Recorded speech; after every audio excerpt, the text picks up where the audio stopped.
ओम शांति। बहन जी ने बाकी सब बातें बताई, परंतु इतना नहीं बताया कि रमेश भाई एक आत्मा है और परमात्मा की संतान है। ये मुख्य परिचय है। उसके बाद बाकी सब बातें तो होती ही रहती है। वर्तमान समय की पुकार के बारे में आप जानते हैं, बाबा ने पुकार शब्द के बारे में अनेक बातें कही हुई है। एक बात कही आप सबको याद होगा, बाबा ने सबको पूछा हुआ है कि आपके भक्त और आपकी प्रजा आपको पुकार रही है कि आप कहाँ हो, कहाँ हो, कहाँ हो, आकर के हमको शांति दो, सुख दो, आनंद दो, प्रेम दो। इस प्रकार की हमारी समस्याएं जो भी है उसको हल करने में आप मदद करो। इस प्रकार से ऐसी पुकार जो है, उस पुकार आपको सुनने में आती है।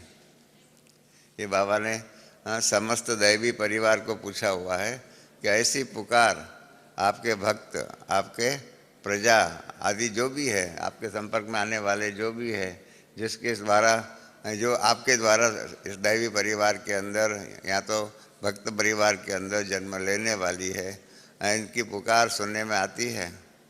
और बाबा कहते हैं मुझे ऊपर सुनने में आती है और आप तो दुनिया में रहते हो तो भी आपको सुनने में नहीं आती है। और फिर बाबा ने उसी के ऊपर अव्यक्त मुरली भी चलाई है, पुकार और उपकार।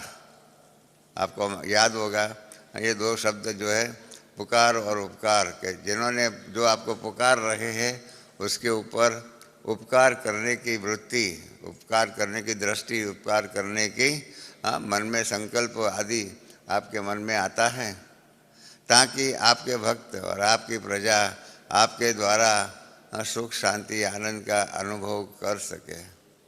तो यही बहुत बड़ी चुनौती है हम सब के लिए कि हमें पुकार अनेक प्रकार की है। उसके अंदर वर्तमान समय की क्या पुकार है, वर्तमान समय हमको क्या करना है, उसको दुनिया के सामने प्रत्यक्ष करना है।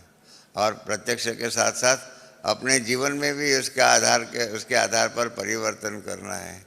क्योंकि बाबा ने समय की पुकार के रूप में पिछले 2 साल से अनेक बातें कही हुई है कि समय की पुकार है, समय की पुकार है। समय जो है वो नाजुक हो रहा है, दिन प्रतिदिन जो है समय जो है तीव्र गति से आगे जा रहा है। समय की पुकार यही है कि मैं तो तीव्र गति से आगे जा रहा हूँ, परंतु आप बच्चे मेरी गति के साथ साथ तालमेल कर करके अपने आप को आगे बढ़ा रहे हो। ये एक बहुत बड़ा भारी प्रश्न है। क्योंकि यज्ञ जो है या विश्वविद्यालय जो है वो बहुत बहुत बहुत स्पीड से आगे बढ़ रहा है। आप तो यहाँ साल में 1 बार 2 बार आते होंगे, बाकी मुरलियाँ सुनते होंगे, समाचार सुनते होंगे। हम तो यहाँ पर हर महीने में 2-3 बार आते रहते हैं और उसके आधार पर हमको मालूम है कि यज्ञ जो है ना बहुत तीव्र गति से आगे बढ़ रहा है। वो तीव्र गति का एहसास जैसे ट्रेन में बैठे हुए हो तो इतना मालूम नहीं पड़ता है कि ट्रेन कितनी स्पीड से आगे जा रही है। हवाई जहाज में बैठने के बाद मालूम नहीं पड़ता है कि कितना हवाई जहाज स्पीड से जा रहा है, परंतु आप ज़मीन पर खड़े हो और ऊपर हवाई जहाज को देखते हैं तो मालूम पड़ता है कि हवाई जहाज बहुत तीव्र गति से आगे जा रहा है। या फास्ट ट्रेन, आप लोकल ट्रेन के स्टेशन पर खड़े हो और फास्ट ट्रेन चली जाती है तब आपको मालूम पड़ता है कि ट्रेन कितनी तीव्र गति से आगे बढ़ रही है। इस प्रकार से समय और समय के साथ साथ बाबा का कारोबार बहुत तीव्र गति से आगे बढ़ रहा है, बहुत तीव्र गति से। आपको इसके लिए इसका अंदाज वहाँ घर पे बैठे हुए या सेंटरों पर बैठे हुए नहीं मालूम पड़ेगा। क्योंकि सेंटर्स के भी तीव्र गति इतनी नहीं है जितनी यज्ञ की हेड ऑफिस की मुख्यालय की है। क्योंकि यहाँ पर दादियाँ हैं, दादियों के पुरुषार्थ के आधार पर, दादियों के मार्गदर्शन के आधार पर यज्ञ बहुत ही स्पीड से आगे बढ़ रहा है। और इसलिए इस वर्तमान समय की यही समस्या बड़े में बड़ी यही है कि क्या हमारा पुरुषार्थ इतनी तीव्र गति से है। एक अव्यक्त मुरली बाबा ने कही है, बहुत साकार बाबा की मुरली है, उसमें बहुत सुंदर बात बाबा ने कही हुई है। बाबा ने कहा है कि बच्चों को भविष्य की कमाई के बारे में जितना अटेंशन होना चाहिए इतना नहीं हो रहा है। ये बाबा का जजमेंट है, साकार बाबा का जजमेंट है कि बाबा को हाँ, यही समस्या है बाबा की, यही समस्या है। बाबा ने कहा कि बच्चों की जो भविष्य की कमाई जो है, भविष्य का प्रारब्ध जो है, भविष्य का परिवर्तन जो भी है, उसके लिए जितना अटेंशन होना चाहिए इतना नहीं है। क्यों? क्योंकि बच्चे जो है वर्तमान की समस्याओं में से ऊपर नहीं आते हैं। एक तो वर्तमान की समस्याएं, और भूतकाल को भूल नहीं सकते हैं। भूतकाल को भूल नहीं सकते, इसलिए भूतकाल जो है ना, भूत बन करके उनको परेशान करता रहता है। भूतकाल की परेशानी और वर्तमान की जो भी समय की ज़रूरत है, घर की ज़रूरत है, परिवार की ज़रूरत है, उसके पीछे ही इतने व्यस्त रहते हैं, इतने व्यस्त रहते हैं कि 85% 90% बहन भाई वर्तमान की समस्याओं कहे या वर्तमान की उलझने कहे, उन उलझनों से ऊपर नहीं आते हैं। ये करुण वास्तविकता है। सबके लिए कहते हैं, जिसके पास धन है उसके लिए, जिसके पास धन नहीं है उनके लिए, सबके लिए बाबा यही बात कहते रहते हैं। धन नहीं हो तो क्या हो सकता है, पुरुषार्थ कर सकते हैं। आप सबको एक बात बता दूं, मातेश्वरी जी जो मातेश्वरी सरस्वती जिसको कहते हैं, जगदम्बा कहते हैं, वो जो है ज्ञान में आई, उनके पास कुछ नहीं था। आप सबने मातेश्वरी से ज़्यादा धन का सहयोग यज्ञ को दिया हुआ होगा, परंतु मातेश्वरी जी इतना भी धन का सहयोग जितना आपने दिया होगा इतना भी नहीं दे सकी थी। परंतु अपनी धारणा के आधार पर, अपने पुरुषार्थ के आधार पर, अपने ज्ञान सुनाने के आधार पर, अपनी जो कारोबार, जो ईश्वरीय कारोबार में सबको संतुष्ट करने का कारोबार आदि जो है, इसके आधार पर इतना तीव्र पुरुषार्थ किया। जो आपने 2 दिन पहले की मुरली में पढ़ा होगा कि मम्मा जो है वो बाप से भी आगे चली गई, और इसलिए सतयुग में गाया हुआ है, पहले लक्ष्मी पीछे नारायण। तो ये गाया हुआ है, इसका कारण मतलब धन के आधार पर कारोबार करना वो तो ठीक है, परंतु धन के अलावा अनेक प्रकार की और भी साधन सामग्री बाबा ने इस ईश्वरीय ज्ञान में दी हुई है, जिसके आधार पर आप श्रेष्ठ पुरुषार्थ कर सकते हो। और इसलिए ही साकार बाबा की मुरली में बाबा ने आगे कहा हुआ है, जो कोई सुनता नहीं है, कोई करता नहीं है। बाबा ने कहा हुआ है कि वर्तमान जीवन की, खुद की और खुद के परिवार की पालना के लिए जितना धन आवश्यक हो, इतना अगर आपके पास धन हो तो फिर वर्तमान का धन के बारे में, वर्तमान की कमाई के ऊपर अटेंशन न देते हुए भविष्य की कमाई के बारे में चिंतन कीजिए। क्योंकि जो भी वर्तमान की कमाई है, वर्तमान का जो भी है, वो सब यहाँ ही रहने वाला है। शंकराचार्य जो है, इन्होंने बहुत सुंदर शंकर भाष्य में लिखा हुआ है कि धनानि भूमो पशवस्य गोष्ठे भार्या गृहे जन श्मशाने। धन जो है वो आपका यहाँ ही रहेगा। आपके पास जो गाय भैंस आदि जो भी होंगे वो भी यहाँ रहने वाली है। आपकी पत्नी जो है वो भी घर के उम्र तक जो है, घर के तक, आंगन तक आएंगी। आपके मित्र संबंधी है, शमशान तक आएंगे। पर उसके बाद आगे का क्या, आगे का क्या, ये भविष्य क्या है, उसके बारे में शंकराचार्य भी कहते हैं, सबको कहते हैं, उसका चिंतन करो, भविष्य का चिंतन करो, भविष्य की प्रारब्ध का बना सोचिए और उसको आधार पर उसको प्राप्त करने का पुरुषार्थ कीजिए। तो इसलिए बाबा ने कहा है कि वर्तमान की समस्याएं जो भी है, वर्तमान की धन की ज़रूरत जो भी है, इतनी अगर आपके पास पर्याप्त हो, पर तो क्या होता है, जो जिसके पास 1000 रुपया होगा वो कहेंगे मैं लक्षाधिपति बनूं, लक्षाधिपति वाला जो कहेगा मैं करोड़पति बनूं, और करोड़पति बनने वाला फिर और आगे आगे बढ़ता रहता है। इसके कारण इस प्रकार का एक लोभ जो है, इस लोभ के कारण वर्तमान को श्रेष्ठ बनाने के लिए, अर्थात वर्तमान के पुरुषार्थ के द्वारा श्रेष्ठ भविष्य बनाने के प्रति जितना अटेंशन होना चाहिए, पिछले 2 साल की मुरली है आप पढ़ो, सबके अंदर समय के आधार पर करना चाहिए। और बहुत समय का लंबा पुरुषार्थ होगा तो ही आप जो भी श्रेष्ठ पद चाहते हो वो मिल सकता है। ये बाबा की सावधानियाँ को हो, हम बाबा के मार्गदर्शन को हो, ये सब मिलते हुए भी क्या होता है, हम उसका फ़ायदा नहीं ले सकते हैं। और इसलिए क्या होता है, आप जानते हैं सतयुग में 4 प्रकार के पद है। एक तो विश्व महाराजा, विश्व महारानी, फिर दूसरा उसके रॉयल फैमिली का सदस्य बनना, हाँ, महाराजा महारानी बनना वो पोजीशन है, और उसके साथ में बनना, हाँ, उसके साथ में रहने वाले, हाँ, दैवी परिवार के रूप में आना, वो अलग बात है। तीसरा पोजीशन है साहूकार, और चौथा पोजीशन है प्रजा। विश्व महाराजा, विश्व महारानी, दैवी परिवार, साहूकार और प्रजा। बाकी का तो बाबा कहते हैं मैं नाम नहीं लेता हूँ, क्योंकि सतयुग में सब प्रकार के कार्य करने वाले सब यहाँ से, इसी दैवी परिवार से निकलने वाले हैं। सब प्रकार के, हाँ, सब कारोबार करने वाले यहाँ से ही निकलने वाले हैं। तो इसीलिए हम अपने आप से पूछें। हाँ, बाबा ने कई बार साकार बाबा की मुरलियों में आता था, हाँ, कि बच्चे अगर आपने अपना वर्तमान तक का जो पुरुषार्थ किया हुआ है, और अगर समझो आज शरीर छूट जाता है, तो वर्तमान के अब तक के पुरुषार्थ के आधार पर आपका क्या भविष्य बन सकता है, वो कोई मुझे व्यक्तिगत आकर के मिले तो मैं बता सकता हूँ। तो जब मैंने पहली बार बाबा की मुरली में ये बात सुनी कि जो अगर मुझे पूछे कि मेरा भविष्य क्या हो सकता है वर्तमान के पुरुषार्थ के आधार पर, तो बाबा के पास, मैंने कहा बाबा आज तो आपके पास लाइन लग जाएगी, माउंट आबू से आबू रोड तक की लाइन लग जाएगी। बाबा ने कहा बच्चे तू मेरे बच्चों को नहीं जानता है, मेरे बच्चों को मैं ही जानता हूँ, और मैं जानता हूँ कि कोई मेरे पास पूछने के लिए नहीं आने वाला है, कोई नहीं आने वाला है। मैंने कहा क्यों? कहा सबको मालूम है, सबको मालूम है कि मेरे वर्तमान पुरुषार्थ के आधार पर क्या मैं बनने वाला हूँ।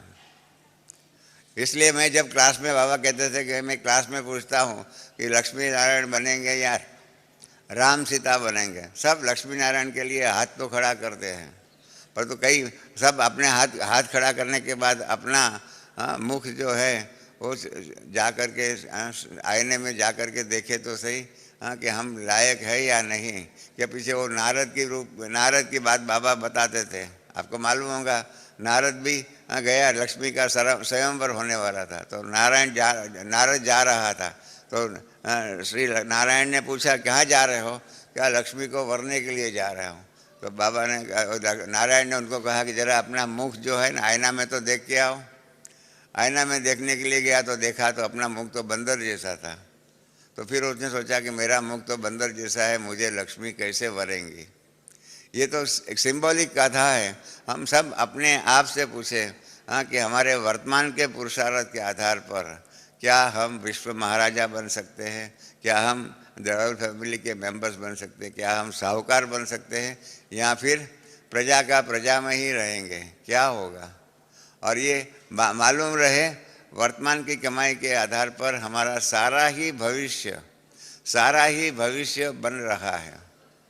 एक बार बाबा ने सबको कहा, हाँ, कि बाबा के ज्ञान के आधार पर कितना समय का पुरुषार्थ, कितना समय का प्रारब्ध सबका बन रहा है। तो मैं भी उस ग्रुप में था। तो मैंने बाबा को कहा कि वर्तमान के पुरुषार्थ के आधार पर हमारा अगला 21 जन्मों का प्रारब्ध बन रहा है।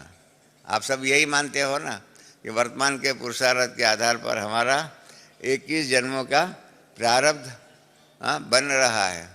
तो मैंने कहा बाबा 21 जन्मों का प्रारब्ध बन रहा है।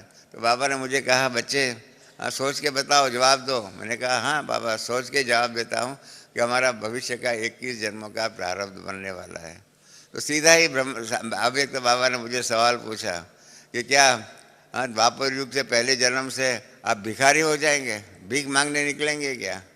तो हमने कहा नहीं, वहाँ पर सतयुग में डबल अहिंसक राजा होंगे, डबल क्राउन भी होगा राजा का, और पवित्रता का भी क्राउन होगा। फिर द्वापर युग से वो जो पवित्रता का क्राउन है वो निकल जाएगा, खाली राजा बन के रहेंगे विश्व महाराजा के बदले में। तो बाबा ने कहा वो राजा बनने का प्रारब्ध कहाँ से बनेगा? तो मैंने कहा वो भी यहाँ से बनेगा। तो बाबा ने कहा अभी तो आपने कहा कि 21 जन्मों का ही प्रारब्ध बनता है, 22वां जन्म अर्थात द्वापर युग का पहला जन्म का और उसके बाद के जन्मों का प्रारब्ध कब बनेगा, कहाँ बनेगा? तो बाबा ने कहा वो सब यहाँ ही वर्तमान समय में ही बनता है, अगले 81 जन्मों तक का प्रारब्ध यहाँ बनता है। लास्ट के 2-3 जन्म जो है वही आप बच्चों के लिए समस्या का हो सकता है थोड़ा बहुत, बाकी वर्तमान पुरुषार्थ के आधार पर आपका 80-82 वर्ष तक का, जन्म तक का पुरुषार्थ और प्रारब्ध बन रहा है। तो इतनी वर्तमान के भविष्य की प्रारब्ध की बातें जो है, इतनी हमारे में जागृति है कि हम इस जन्म की कमाई के आधार पर, वर्तमान की कमाई के आधार पर हमारा अगले 80-82 जन्मों तक का पुरुषार्थ प्रारब्ध बना रहे हैं। आप समझ सकते हैं इस ज्ञान की प्रारब्ध जो बनती है वो कितनी श्रेष्ठ होती, कितनी महान है। बाबा ने तो वहाँ तक कहा है कि आप बच्चों के प्रारब्ध जो है, इंग्लैंड की महारानी जो है, इनसे भी ज़्यादा श्रेष्ठ है। वर्तमान समय के जो पुरुषार्थ जो करते हो, आपका जो प्रारब्ध जो बन रहा है, वो इंग्लैंड की वर्तमान की महारानी जो है उनसे भी ज़्यादा श्रेष्ठ बन रहा है। तो मैं हमेशा बाबा को ऐसे बाबा बोलते थे, मैं सवाल पूछता था, बाबा ऐसा कैसे होगा? इंग्लैंड की महारानी का तो एक ज़माना था कि सारी दुनिया के अंदर उसका साम्राज्य था, और उसकी भेंट में हमारा कहाँ इतना साम्राज्य वर्तमान में है। तो बाबा ने हंसी से कहा, मेरे को सवाल पूछा कि क्या इंग्लैंड की महारानी सतयुग में आ सकेंगी? आप सब क्या समझते हो? मुझे सब सवाल पूछा बाबा ने कि इंग्लैंड की महारानी सतयुग में आ सकेंगी? आप सब क्या मानते हो? जो समझते आएंगी वो हाथ खड़ा करें। इंग्लैंड की महारानी जो अभी वर्तमान में जो क्वीन एलिजाबेथ सेकंड, वो सतयुग में आ सकेंगी? नहीं आ सकेंगी ना। सभी बहनें भी ना कर रही है। तो बाबा ने कहा अगर वो सतयुग में नहीं आ सकेंगे और आप सतयुग में आ सकेंगे? हमने कहा हम जरूर जाएंगे। तो बाबा ने कहा तो फिर आपका प्रारब्ध, आपका भविष्य इंग्लैंड की महारानी से श्रेष्ठ है या नहीं? बताओ, आप सब क्या मानते हो? आप सब क्या मानते हो? हम सब का प्रारब्ध भविष्य इतना उज्ज्वल है, इतना उज्ज्वल है कि वर्तमान समय की इंग्लैंड की महारानी से भी ज़्यादा हमारा श्रेष्ठ भविष्य है। परंतु वो भविष्य को श्रेष्ठ और बनाना है। इंग्लिश में कहावत है गुड बेटर बेस्ट। हमारा प्रारब्ध जो है भविष्य गुड है, पर उसको बेटर और उससे बेस्ट बनाना है। प्रजा में से हमको साहूकार का पद लेना है, साहूकार से आगे रॉयल फैमिली, दैवी परिवार का जो राजा का परिवार होगा उसका सदस्य बनना है, और उसके आगे विश्व महाराजा विश्व महारानी का पद लेना है। तो ये पद बनाना है, श्रेष्ठ बनाना है। उसके लिए कल ही अव्यक्त बाबा ने बहुत सुंदर संदेश में कहा। कल आपको मालूम है बाबा ने एक परीक्षा ले लिया। जो चिंतन करने वाले बहन भाई है उसको मालूम होगा, कल बाबा ने एक बहुत सुंदर परीक्षा ले ली। सारे दैवी परिवार की परीक्षा ले लिया बाबा ने। बाबा परीक्षक भी है, क्योंकि बाबा टीचर भी है, परम पिता भी है, परम शिक्षक भी है और परम सद्गुरु भी है। तो परम शिक्षक के रूप में कल बाबा ने एक परीक्षा ले लिया। कईयों को ध्यान में नहीं आया है ये परीक्षा क्या है। ये है परीक्षा परिवर्तन की चुनौती। वर्तमान समय में जो जो परिवर्तन होते हैं और उसकी जो चुनौती जो होती है, उस चुनौती की परीक्षा बाबा ने ले लिया। कहीं जाने अनजाने उसमें पास भी हुए, कहीं जाने अनजाने उसमें संपूर्ण परीक्षा पास नहीं हुए। परिवर्तन होता ही रहता है। ये संसार ऐसा ही है। सरति, संसार शब्द संस्कृत है, सरति इति संसार, संसार जो बहता रहता है, जो परिवर्तनशील है, आगे आता ही रहता है। जैसे नदी जो होती है, नदी का पानी हिमालय में बारिश के रूप में गिरता है, फिर आगे चल करके पहाड़ों में घूमता है, घूमते घूमते फिर गंगा यमुना के मैदान में आता है और फिर जाकर के समुद्र को मिलता है। इस प्रकार से नदी का पानी भी सतत बहता रहता है। इस प्रकार से संसार भी जो है वो सतत बहता ही रहता है, परिवर्तनशील है। तो इसी के हिसाब से बाबा ने परिवर्तन की चुनौती शुरू से ही की हुई है। आपको मालूम होगा बाबा ने परिवर्तन कितना कितना किया हुआ है। पहले कराची में था, आपको अरे पहले हैदराबाद में था। आपको मालूम है ना यह विश्वविद्यालय की स्थापना कहाँ हुई? बाबा के हैदराबाद में बाबा का मकान था, जसोदा भवन। जसोदा बाबा की लौकिक युगल का नाम था और उसके नाम से बाबा ने वो मकान बनाया था। और उसके अंदर एक 10 बाई 10 का कमरा में बाबा ने ज्ञान देना शुरू किया 10 बाई 10 के कमरे में। जैसे आज भी दादी ने नहीं कहा बीज, हम दान नहीं करते, हम अपना भविष्य के लिए बीज बोते हैं। इस प्रकार से बाबा ने 10 बाई 10 के कमरे में ज्ञान देना शुरू किया, 10 बाई 10 का। फिर संख्या बढ़ी तो बाजू के कमरे की जो दीवार थी उसको तोड़ दिया, तो इसलिए क्या बन गया कमरा, 20 बाई 10 का बना। ये परिवर्तन हुआ। पहला परिवर्तन यही हुआ कि 10 बाई 10 के कमरे से 20 बाई 10 का कमरा बना। उसके बाद फिर और संख्या बढ़ी तो बाबा ने ऊपर में फर्स्ट फ्लोर पर 3 कमरे थे, तो दूसरे कमरे की भी दीवार तोड़ करके 3 कमरों का एक कमरा कर दिया, 30 बाई 10 का कमरा हो गया। ये दूसरा परिवर्तन हुआ।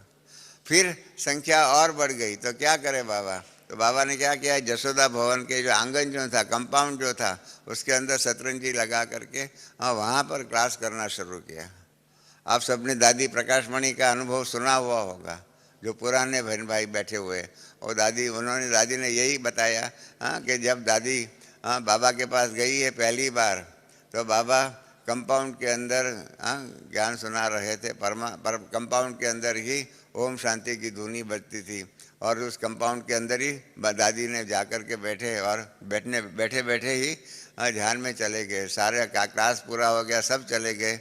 उसके बाद वो अपने ध्यान से कहो या तो साक्षात्कार से कहो नीचे उतरे, और बाबा ने उनको ज्ञान दिया, सुनाया है। ये सारी बातें हैं। मतलब परिवर्तन कैसे हुआ, एक कमरे से 2 कमरा, 2 कमरे से 3 कमरा, 3 कमरे से कंपाउंड में, और फिर आगे बढ़ते गए। फिर समस्याएं आई, प्रॉब्लम आए, और फिर बाबा हैदराबाद से कराची आए। ये भी परिवर्तन हुआ ना। हैदराबाद से कराची आना, बाबा को भी परिवर्तन करना पड़ा। और फिर कराची से क्या हुआ, हिंदुस्तान पाकिस्तान हुआ। हिंदुस्तान पाकिस्तान हुआ तो क्या हुआ, कहीं उसके पहले भी यज्ञ छोड़ करके चले गए, कहीं यहाँ आने के बाद छोड़ करके चले गए।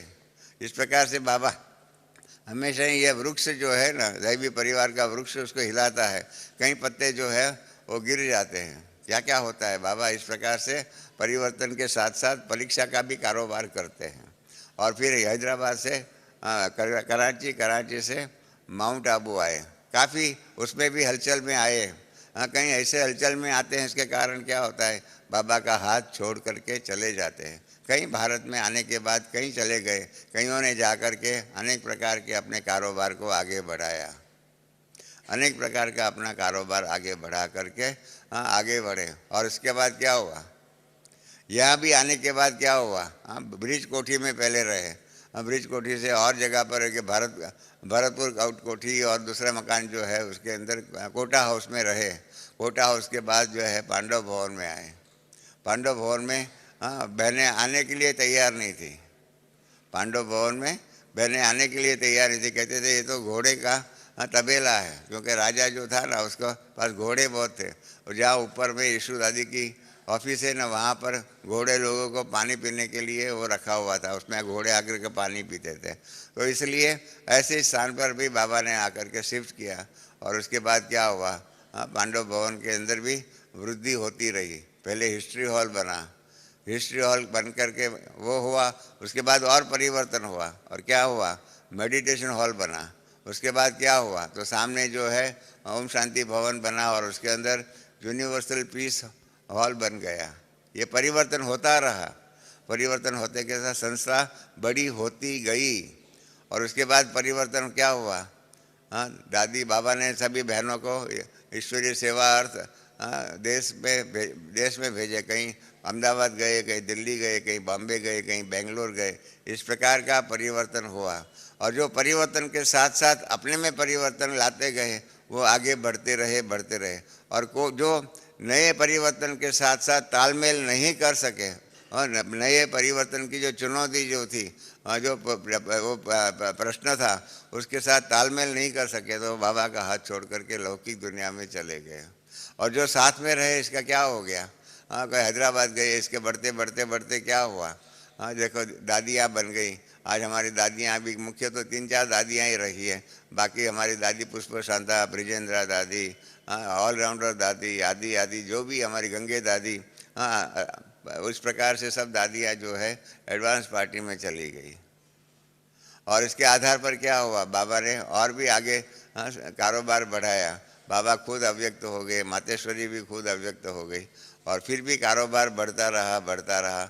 71 में बाबा ने विदेश की सेवा शुरू कराई, और विदेश की सेवा बढ़ती गई बढ़ती गई बढ़ती गई, और आज आप जानते हैं देश विदेश में 136-38 देशों में भी बाबा की सेवा बढ़ती गई। इसका मतलब क्या, परिवर्तन होता रहा, सेवा में परिवर्तन हुआ, पुरुषार्थ में परिवर्तन हुआ, साधन में भी परिवर्तन हुआ।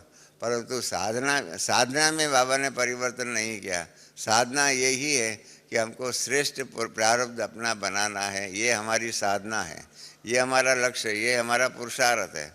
सबको श्रेष्ठ प्रारब्ध बनाना है ना, सब चाहते हैं कि हमारा प्रारब्ध श्रेष्ठ बने, तो इसके लिए क्या करना चाहिए। इसलिए देश विदेश के अंदर जो सेवाएं हुई, दादी जानकी ने आज नहीं कहा 4 साल तक लंदन में रहना पड़ा। मैं उस टाइम पर लंदन में था। 74 में 8वीं अप्रैल को जो है, अभी भी मुझे वो डेट याद है, 8 अप्रैल को यहाँ से निकले हैं, और 8 अप्रैल रात शाम को दादी जी लंदन में पहुँचे हैं। दादी जी और जयंती बहन थे, हम लोगों को वहाँ पर इंडिया कॉफ़ी हाउस में प्रदर्शनी करनी थी, तो प्रदर्शनी के चित्र आदि लेकर के, और उसमें एक गोला बनाया हुआ था जो बॉम्बे से हमने बना करके दादी को दिया था। ये गोला लेकर के जाओ, और विश्व का गोला जो है, अर्थात विश्व की ईश्वरीय सेवा के अर्थ दादी जी जो है विश्व सेवा के लिए निकली हुई है। वो दादी जी कस्टम से, एक्साइज से और इमिग्रेशन से निकल कर हुए, और वो अपनी जो भी ट्रॉली जो है उसको धकेलते आ रहे थे, हमने वो देखा। दादी इस प्रकार से विश्व सेवा अर्थ बाबा के कहने पर वहाँ गई। ये दादी के जीवन में भी ये परिवर्तन की चुनौती थी, और उसके बाद दादी जी ने भी वहाँ लंदन में भी सेवा बढ़ाई। सेवा बढ़ाते बढ़ाते पहले वहाँ पर टेनिसन रोड में एक 96 टेनिसन रोड में सेंटर था, उसके बाद बाजू का ही मकान ले लिया, 96-98 टेनिसन रोड बन गया। उसके बाद और मकान लेते गए, बाबा भवन बनाया, फिर उसके बाद आगे चलते गए, और डरन हिल में जो गवर्नमेंट का म्यूनिसिपैलिटी का हॉल था वो लिया। उसके बाद ग्लोबल कोऑपरेशन हाउस बनाया। उसके बाद आगे बढ़ते गए ऑक्सफोर्ड के अंदर वो लिया, अपने रिट्रीट हाउस लिया, और इस प्रकार से सेवा बढ़ती गई। मोहिनी बहन आदि ने अमेरिका जाकर के सेवा किया, बहुत कुछ हो गया। हमारे निर्मला बहन आदि ने ऑस्ट्रेलिया में जाकर के सेवा किया। हमारी सुधा बहन, संतोष बहन आदि ने जाकर के रशिया में सेवा किया। आज भी रशिया के अंदर 42 स्थानों पर ईश्वरीय सेवा चल रही है, 42। और आप सबको मालूम नहीं होगा, सबसे ज़्यादा में ज़्यादा प्रतिदिन आने वाले स्टूडेंट की संख्या मॉस्को में है और सेंट पीटर्सबर्ग में है। रोज़ के 400 स्टूडेंट रोज़ आते हैं, रोज़ 400 स्टूडेंट आते हैं। वहाँ तो ठंडी इतनी होती है, वो सब कुछ होते हुए भी, ठंड होती है, सब कुछ होते हुए भी रोज़ के 400 स्टूडेंट आते हैं। इतने 400 स्टूडेंट तो भारत में मैं नहीं समझता हूँ कोई ऐसा सेंटर होगा जो प्रतिदिन सुबह के क्लास में, सारे दिन के क्लास में नहीं, सारे दिन की गिनती नहीं, परंतु सुबह के ही क्लास में 400 स्टूडेंट हो, और ऐसे मतलब आते हैं, अपना कारोबार करके चले जाते हैं, और करके परिवर्तन की चुनौती कैसे स्वीकार करते हैं। लंदन के भाइयों का, बहनों का मैं आपको बताऊं, आप सब कहेंगे हमारे पास फुर्सत नहीं है। आप सबसे ज़्यादा मेहनत वो लोग करते हैं। पैसा तो हर जगह पर इतना ही महंगा है, जितना भारत में महंगा है इतना ही वहाँ भी महंगा है। उन हर एक के पास क्या होता है, ब्रेड बनाने का मशीन होता है, $100 में आता है। हमारे पास भी ब्रेड मशीन बनाने का मशीन है। शाम रात को जो है सोते के टाइम पर उसके अंदर आटा आदि जो है ब्रेड बनाने के लिए ईस्ट आदि जो डालना पड़ता है वो डाल करके उसमें टाइमर होता है। तो टाइमर के हिसाब से 11 बजे रखा हुआ है, सुबह 4 बजे ब्रेड हो जावे, सुबह 4 बजे ब्रेड हो जावे। इस प्रकार का मशीन में टाइमर रखा हुआ होता है। सुबह 4 बजे योग के लिए उठते हैं, उस टाइम पर जो है 3:45 बजे जा कर के वो उसमें से ब्रेड निकाल देते हैं, और दूसरा मसाला जो है आटा आदि जो डाल करके 3 घंटे का टाइम रख देते हैं, 3-4 घंटे का। और फिर जो ब्रेड सुबह का जो होता है और स्नान पानी कर करके और उसके लिए अपना बना लेते हैं, कारोबार, और फिर क्लास में जाते हैं।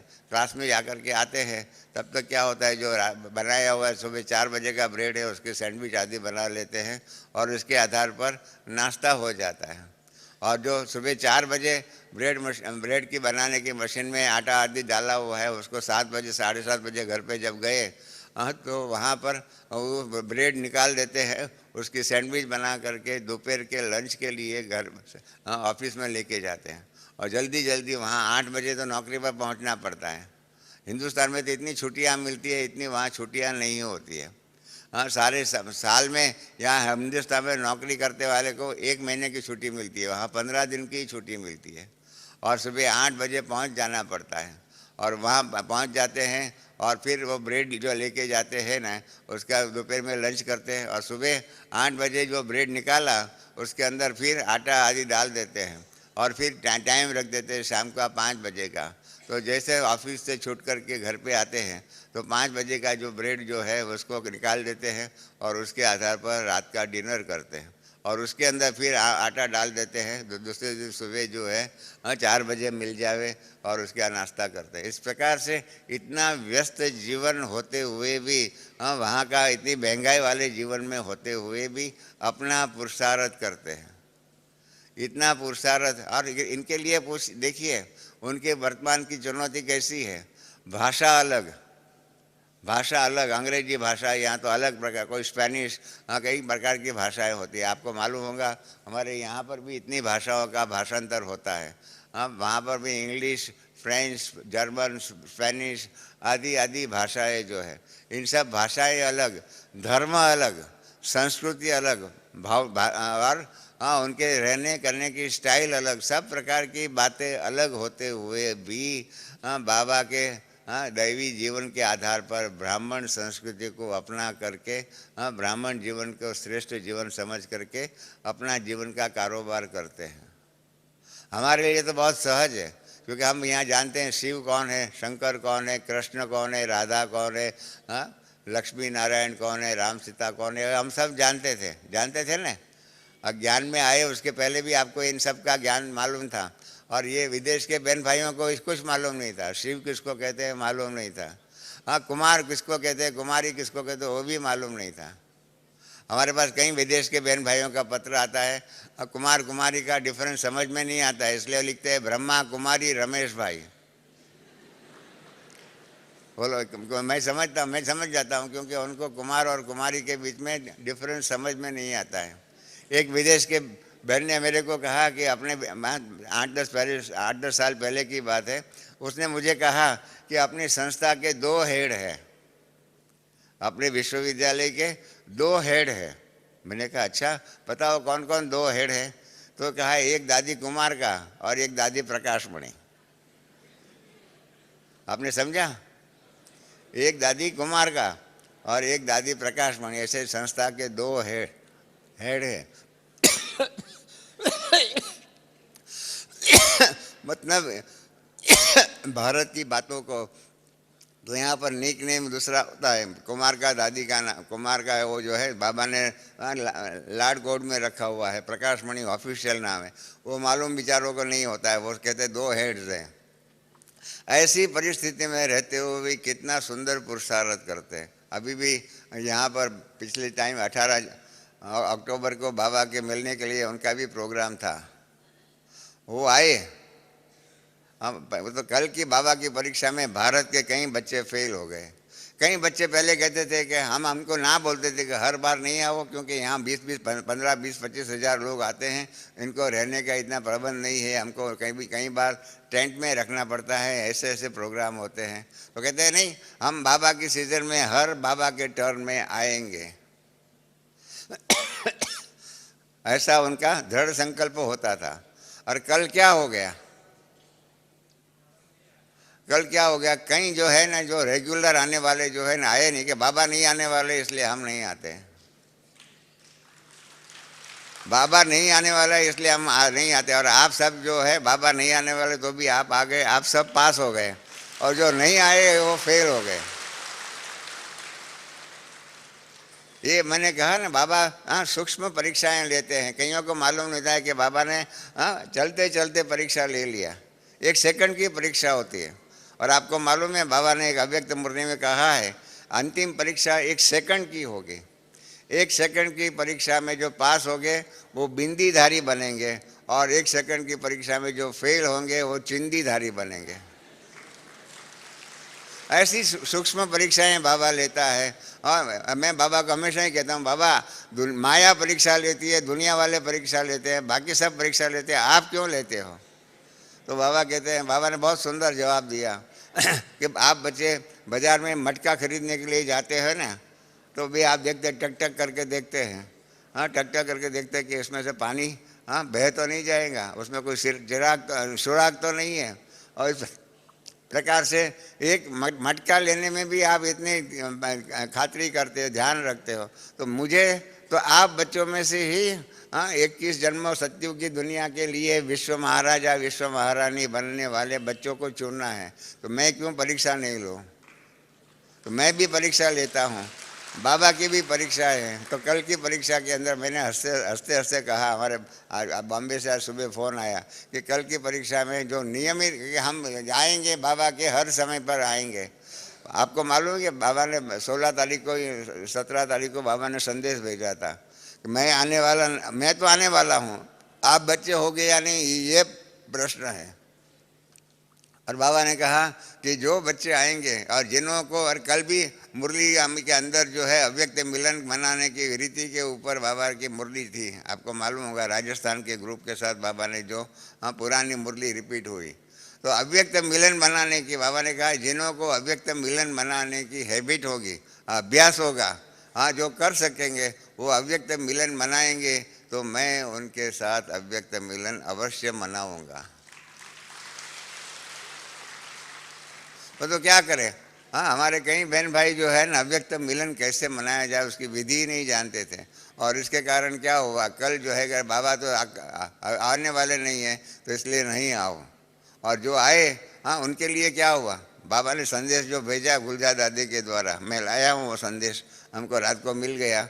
उसमें बाबा ने कहा कि बाबा ने सारी सभा को देखा। आया है ना, कल संदेश सुना है ना सबने, सारी सभा को देखा। तो इसलिए बाबा सारी सभा को देखा, तो उसमें क्या होगा, बाबा ने रिजल्ट नहीं बताया, क्योंकि बाबा बहुत ध्यान रखते हैं हम बच्चों की अवस्था को।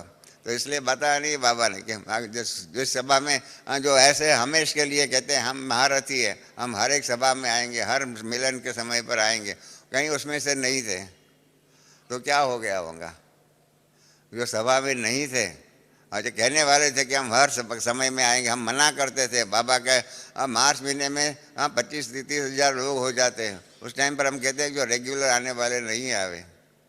तो फिर क्या हो जाता है, आपको मालूम है एक बार क्या हो गया यहाँ पर आबू में, ऊपर जो था ना ओम शांति भवन में जो हॉल है यूनिवर्सल पीस हॉल, तो उसमें बाबा आने वाले थे 2-3 दिन के लिए।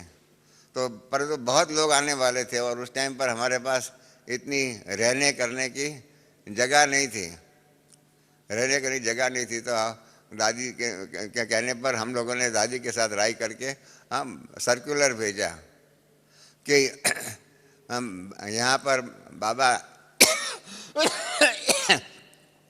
बाबा आने वाले हैं, परंतु संख्या बहुत है, रहने करने का इतनी जगह नहीं है, तो इसलिए छोटे बच्चे नहीं आवे। क्या लिखा हमने, छोटे बच्चे नहीं आवे। तो सबको सर्कुलर चला गया। तो गया तो एक बच्चा जो था ना बहुत होशियार था, उसने दादी को पत्र लिखा। देखिए बच्चे भी, छोटे बच्चे को छोटा मत समझो, छोटे बच्चे गीत भी है ना, छोटा बच्चा समझ करके हमको ना करना, ऐसा कुछ जो गीत भी है, सिनेमा का गीत है, छोटे बच्चे समझ कर। तो ऐसे हम लोगों ने तो लिखा छोटा बच्चा नहीं आवे। एक बच्चे ने पत्र लिखा दादी को कि दादी जी मैं समझता था कि मधुबन में पांडव भवन में रहने वाले बाकी तो सब देह अभिमानी है, पर तो मैं समझता था कि आप देही अभिमानी होंगे। परंतु आपका पत्र पढ़ करके हमको लगा कि आप भी हमारे देह को देखते हैं, हमारी आत्मा को नहीं देखते हैं। हमारा देह छोटा है पर हमारी आत्मा छोटी नहीं है। आप दादी जी, आपको ये मालूम रहे, याद रहे, आप और हम परम धाम से साथ में ही सृष्टि पर आए थे। परम धाम से साथ में ही सृष्टि पर आए थे। पिछले जन्म तक हम एक साथ में ही थे, मतलब पिछले जन्म में क्या हो गया, आपने जल्दी शरीर छोड़ दिया, इसलिए इस जन्म में आप जल्दी आ गए और अब दादी बन गए। और हमने पिछले जन्म में ज़्यादा समय लगा दिया, इसलिए हम इस जन्म में बच्चे रह गए। इसलिए आप हमको मना नहीं कर सकते हो। आप और हम अगर हमारी आत्मिक आयु को आप देखेंगे तो आपकी और हमारी आयु एक समान है, इसलिए आप हमको मना नहीं कर सकते हो। तो दादी जी ने मुझे पत्र दे दिया। दादी ने कहा, देख रमेश, तेरे कारण मुझे, मैं देह अभिमानी हूँ, उसका टाइटल एक छोटे बच्चे ने दे दिया। मैंने कहा, दादी हम भी क्या कर सकते हैं, इतने जगह है, लोग आने वाले हैं तो क्या करें। तो दादी ने कहा, देखो ऐसे होता है। हाँ, तो बच्चों में भी अक्ल होती है। हाँ, देह अभिमानी किसको कहे, देही अभिमानी किसको कहे। इसलिए हाँ, कल के परीक्षा का परिणाम रिजल्ट में यही रहा। हाँ, कि ऐसे जो भी अपने आप को महारथी समझने वाले जो नहीं आए, मेरे ख्याल में तो एक छोटी सी परीक्षा में हाँ वो इतने सफल नहीं हुए। बाकी कल बाबा ने जो मुरली कही ना, कि जो प्राप्तियाँ जो है, इस प्राप्तियों के ऊपर अवश्य ध्यान रखो। कितनी प्राप्तियां हैं, ये यज्ञ के अंदर आते हैं, बाबा के बनते हैं तो कितनी प्राप्तियां होती हैं। हाँ, बाबा ने कल बताया ना, प्राप्तियों की लिस्ट बना करके उस प्राप्तियों के पीछे हाँ उसके आधार पर अपने जीवन का लक्ष्य बनाओ। प्राप्तियां जो यहाँ होती है, जो सुख की, शांति की, आनंद की, प्रेम की, आदि आदि जो भी है, हाँ ऐसे दिव्य गुणों की प्राप्ति, दिव्य शक्तियों की प्राप्ति, हाँ दिव्य अनुभवों की प्राप्ति, हाँ परमात्मा के साथ दिव्य संबंधों की प्राप्ति, ये सब प्राप्तियाँ इतनी यहाँ होती है। हाँ, तो उसको याद रखो और उसको याद करके आगे बढ़ो। और कल दूसरी बात बाबा ने मुरली में बताई ना, मालूम है ना आपको, सबको एक्सरसाइज करने को बताया। हाँ, 5 धाम की यात्रा कराई, कि परम धाम से निकले हैं, फिर देवता बनते हैं, फिर हाँ द्वापर युग में आए, फिर ब्राह्मण बने, फिर देवता दैवी परिवार के सदस्य बने, फिर फरिश्ता बन करके फिर परम धाम जाएंगे। इस प्रकार से ये एक्सरसाइज करने के लिए कल बाबा ने कहा। पुरानी मुरली थी, उसके अंदर ये बात आई है एक्सरसाइज करने के लिए। और बाबा ने कहा कम से कम 8 बार ये एक्सरसाइज करिए, कहा है ना, 8 बार एक्सरसाइज। हाँ, पर तो क्या करें, हम इतने व्यस्त रहते हैं हाँ कि हम टाइम नहीं निकाल पाते हैं, और नहीं निकाल पाते इसके कारण क्या होता है, एक्सरसाइज नहीं करते।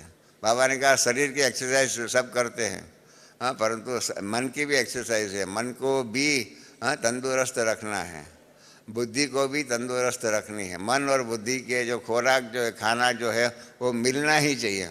आज हमारे सबके मन जो है ना निर्बल जो है, शरीर भी हो गया है तो हमारा मन भी जो है निर्बल हो गया है। और इसके कारण क्या होता है, हाँ विचार सागर मंथन नहीं कर सकता। विचार सागर मंथन करके ज्ञान के विचार सागर मंथन करे, जो कल बाबा ने कहा प्राप्तियों का विचार सागर मंथन करो, इस प्रकार का विचार सागर मंथन का कार्य नहीं कर सकते। इसलिए कल जो बाबा ने कहा ना हाँ कि वर्तमान की समस्या को दूर करने के लिए क्या करना चाहिए, एक्सरसाइज करनी चाहिए। एक्सरसाइज करो और मन को इस प्रकार से ज्ञान के अंदर मंथन में बिजी रखो। आप सब जानते हैं दादी जानकी बहुत बिजी रहती है, बराबर है, बहुत बिजी रहती है। परंतु दादी जितना भी हमारा साहित्य छपता है, जो भी पत्र आते हैं, खुद को देखती भी है, रात को सोने से पहले सभी पत्रों का जवाब दे देती है, सभी का जो भी प्रश्न आया, जो भी बातें। और उसके अलावा खुद भी अपने प्रवचनों के जो भी क्लास कराते हैं उसकी भी किताबें छपवाती है, बहुत कुछ करती है। और जितना भी मैगज़ीन छपता है वो मैगज़ीन आदि सब हिंदी में होते हैं तो पढ़ लेती है, अंग्रेजी में होता है तो उसका भाषांतर सुनाती है, सुनती रहती है। इस प्रकार से अपने आप को, अपने मन को ईश्वरीय सेवा में, ईश्वरीय ज्ञान की प्राप्ति में, इन सब में व्यस्त रखती है। हम क्या करते हैं, दुनियावी बातों में अपने आप को ज़्यादा रखते हैं, टीवी देखते हैं, क्या क्या करते हैं, अनेक प्रकार की समस्या, इसके घर में ऐसा हुआ, इसके बाहर ऐसा हुआ। जिसको ब्रह्मा बाबा कहते थे बच्चों का समय ज़्यादा किस में जाता है, मुझे पूछा मालूम है बच्चा, हाँ बच्चों का समय किस में ज़्यादा जाता है। मैंने कहा नहीं, सेवा में जाता है। कहा नहीं बच्चे तुमको क्या मालूम, हमेशा बाबा कहते थे गुड़ जाने गुड़ की गोथरी जाने। बाबा ने कहा कि बाप जानता है कि ज़्यादा करके बच्चों का समय, हाँ मैं शब्द बोलूँ बाबा का, हाँ जड़ मुही जंग मुही, हाँ इस प्रकार से ऐसी फालतू बातों में ही ज़्यादा समय जाता है कि इसने ऐसा किया, इसने ऐसा किया, इसने ऐसा किया। और क्या होता है वो बातें पीछे भूतकाल की बातें जो है वो भूल नहीं सकते, और उसके कारण क्या होता है, हाँ हर एक के सामने वो भूतकाल की बातों के आधार पर व्यवहार करते हैं। बाबा ने तो कहा हुआ है, हाँ भूतकाल को बिंदी लगाओ, कहा है ना, भूतकाल की बातों को बिंदी लगाओ, क्योंकि हर एक पुरुषार्थी है, हर एक आगे बढ़ने का पुरुषार्थ करता है। हम भी पहले कैसे थे, हमारे पर बाबा ने देखा, हमको बाबा ने जब देखा, अगर हमारे वो तमो प्रधान व्यवहार जो था, रावण के राज्य में थे, माया के अधीन थे, हाँ ऐसे समय के पुरुषार्थ को या ऐसे समय के हमारे जीवन को देख करके बाबा क्या कर सकते थे। बाबा ने उसको नहीं देखा, और हम बच्चों के भविष्य को देखा कि भविष्य में ये ऐसे होने वाले हैं, इस प्रकार से ऐसे भविष्य को देखते हुए भूतकाल को छोड़ करके हाँ वर्तमान में श्रेष्ठ जीवन बनाने के लिए बाबा ने हम बच्चों को अपना लिया, अपना बच्चा बना लिया। हाँ तो इस प्रकार से हमें भी अपना जीवन के अंदर ध्यान रखना पड़ेगा कि भूतकाल को भूल करके वर्तमान के आधार पर सामने वालों के साथ व्यवहार करना चाहिए। दादी जानकी का एक बहुत सुंदर क्लास था कि भूतकाल के ऊपर फुल स्टॉप कैसा लगाना चाहिए। इतना पावरफुल फुल स्टॉप लगाओ कि वो भूतकाल की बातें इस जन्म में, वर्तमान में या भविष्य में कभी याद ना आवे, और अगले कल्प में 5000 वर्ष के बाद ही वो चीज़ फिर से याद आवे, इतने तक उसके ऊपर फुल स्टॉप लगाना चाहिए, बिंदी लगाना चाहिए। 3 बिंदी बाबा ने जो कहा है ना, हमारा गीत भी है, हाँ बिंदी लगाने का गीत है। हाँ एक तो मैं आत्मा हूँ बिंदी है, परमात्मा बिंदी है, और जो ड्रामा जो है, जो चीज़ें बनती है उसके ऊपर भूतकाल उसके ऊपर बिंदी लगा करके उसको भूलो। परंतु क्या होता है कि हम भूतकाल को भूल नहीं सकते, और भूतकाल के आधार पर हाँ औरों को जज करते रहते हैं, और उसके परिणाम रूप क्या होता है, ईर्ष्या द्वेष आदि आदि जो भी होता है उसका मुख्य कारण यही है कि हम भूतकाल के आधार पर औरों को जज करने का प्रयत्न करते हैं। तो इसलिए बाबा कहते हैं कि नहीं, हम पुरुषार्थ में तीव्रता लाओ। पुरुषार्थ में तीव्रता कैसे लाएंगे। हमारे पास बॉम्बे में हमारे घर में हमारे साथ में मातेश्वरी जी 18 मास रहे थे।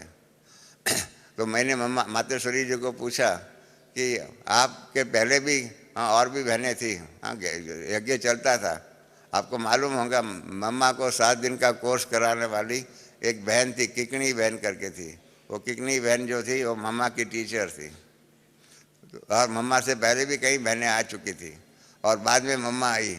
तो हमने कहा कि मम्मा आप जो है, आपने ऐसा कौन सा पुरुषार्थ किया कि जिसके आधार पर आप जो है आपसे आगे पहले आए हो, इन सब से आगे बढ़ करके श्री लक्ष्मी का पद आपने हासिल कर लिया, ऐसा कौन सा पुरुषार्थ था।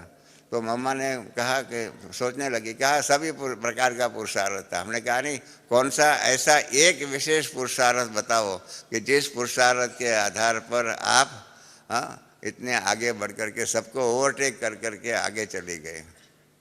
तो मम्मा ने 2-4 मिनट सोचा कि कौन सा ऐसा एक पुरुषार्थ मैं बताऊं, और उसके आधार पर मम्मा ने कहा कि मुझे लगता है कि मेरा एक जो गुण जो है मैंने नक्की रखा है, दृढ़ संकल्प।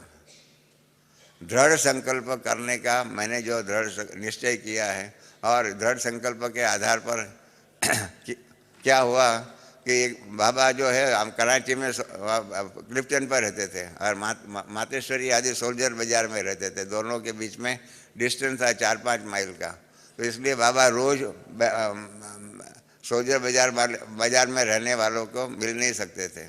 तो उसके कारण एक दिन मम्मा को बहुत रोना आ गया। हाँ तो मम्मा ने मुझे मम्मा ने ही बताया, इतना मैं रोई, मम्मा ने कहा कि मेरा जो तकिया होता है ना, पिलो, वो भी भीग गया। तो बाबा को मालूम पड़ गया कि कल रात को मम्मा इतना बाबा की याद में उसने रोया हुआ है। तो बाबा ने मम्मा को बुलाया और मम्मा को ज्ञान दिया कि मम्मा ये रोना अच्छा नहीं है, हाँ, रोना कौन करता है? बाबा ने आपकी मुरली में आपको मालूम होगा ना, रोना कौन करता है? और जो विधवा होती है, बाबा ऐसा सिंबॉलिक कहते हैं, हाँ वो रोती है। तो तुम तो सिद्धवा नहीं है, तुमको तो बाप मिल गया है, परमात्मा मिल गया है, वो तुमको रोना नहीं चाहिए। तो मम्मा ने कहा कि ठीक है बाबा। मम्मा ने बाबा के सामने ही दृढ़ संकल्प किया कि आज से इस आँखों से कभी भी आंसू नहीं बहेगा। ये दृढ़ संकल्प किया। तो मम्मा ने ये बताया था, तो हमने हमारे क्लास में बता दिया सबको कि मम्मा का ये दृढ़ संकल्प है। तो इतने में क्या हुआ, कानपुर से मम्मा को निमंत्रण आया। वो माँ प्यारी माँ, ऐसा जो गीत जो है, आप सबने जो पुराने बहन भाई होंगे उनको मालूम है, मातेश्वरी की याद में बने हुए गीत है, सिनेमा के ही गीत है। तो निमंत्रण आया, 2-3 बार हमने वो 2-3 गीत जो है बजाए। हम सब की आंखों में भी पानी आ गया, पर मम्मा की आंखों में पानी नहीं आया। तो हमने मम्मा को कहा, मम्मा आपको क्यों आंखों में पानी नहीं आता है? कहा मैंने बाबा के सामने एक दृढ़ संकल्प की प्रतिज्ञा किया है कि इस जन्म में, संगम युग के बाकी के समय में मेरी आँख से पानी अश्रु बिंदु नहीं बहेगा। तो इतना दृढ़ संकल्प करते थे। और हम क्या करते हैं? हम दृढ़ संकल्प तो करते हैं, परंतु क्या होता है? हाँ, बाबा ने कल आज की मुरली में भी है, हाँ, कि बाहर जाने के बाद क्या होता है। यहाँ तो दृढ़ संकल्प करते हैं, हम ये करेंगे, सेवा के संकल्प बना रहते हैं, दृढ़ संकल्प करते हैं। और बाहर जाते हैं तो क्या होता है? हाँ, सोडा वाटर हो जाता है, सोडा वाटर हो जाता है। आपको मालूम नहीं होगा, हाँ, आबू में एक कुआं है, जो पांडव भवन से पीछे जो रास्ते से ऊपर जाते हैं ना, एक कुआं आता है। जो पुराने बहन भाई जो है माउंट आबू को और पांडव भवन को अच्छी तरह से देखा हुआ होगा, उसको मालूम होगा। उस कुआं का नाम है, उसका पानी को कहते हैं soda water well, soda water well. तो एक दिन बाबा ने मुरली में कहा कि बच्चे जो है ना, यहाँ से बाहर जाते हैं तो सोडा वाटर हो जाता है। तो मैंने हाथ खड़ा किया, बाबा इसमें हमारी कोई गलती नहीं है, हमको जो यहाँ पानी पिलाते हो ना, वो सोडा वाटर वेल का पानी होता है, तो हम सोडा वाटर हो जाते हैं, हम क्या करें? आप समझे मेरी बात को? हाँ, नहीं समझे इसलिए कोई हंसा नहीं है। सोडा वाटर वेल का पानी पिएंगे तो हम सोडा वाटर हो जाते हैं। इससे जैसा पानी ऐसी वाणी हो जाती है। हाँ, इस प्रकार से जैसा संग ऐसा रंग हो जाता है, जैसे पानी ऐसी वाणी। तो इसके कारण पानी ऐसा मिलता है यहाँ सोडा वाटर वेल का, तो हम सब सोडा वाटर हो जाते हैं। तो बाबा हंसने लगे कि बच्चा वकालत अच्छी करता है। मैंने कहा बच्चे सोडा वाटर हो जाते थे। बाबा ने, बच्चा ने मेरे को ही कहा कि बाबा आप पानी यहाँ ऐसा पिलाते हो सोडा वाटर वेल का, तो हम सोडा वाटर हो जाते हैं। कहने का तात्पर्य यही है कि दृढ़ संकल्प होना ही चाहिए। दृढ़ संकल्प नहीं होगा तो क्या होगा? तो इसलिए वर्तमान के पुरुषार्थ के अंदर एक बात नक्की करें, जो बाबा ने जो भी डायरेक्शन दिया हुआ उसके आधार पर आगे का कारोबार हमको करना ही चाहिए। और भी कहीं बाबा ने कल मुरली में बातें कही है। हाँ, एक दूसरी बात जो थी, हाँ,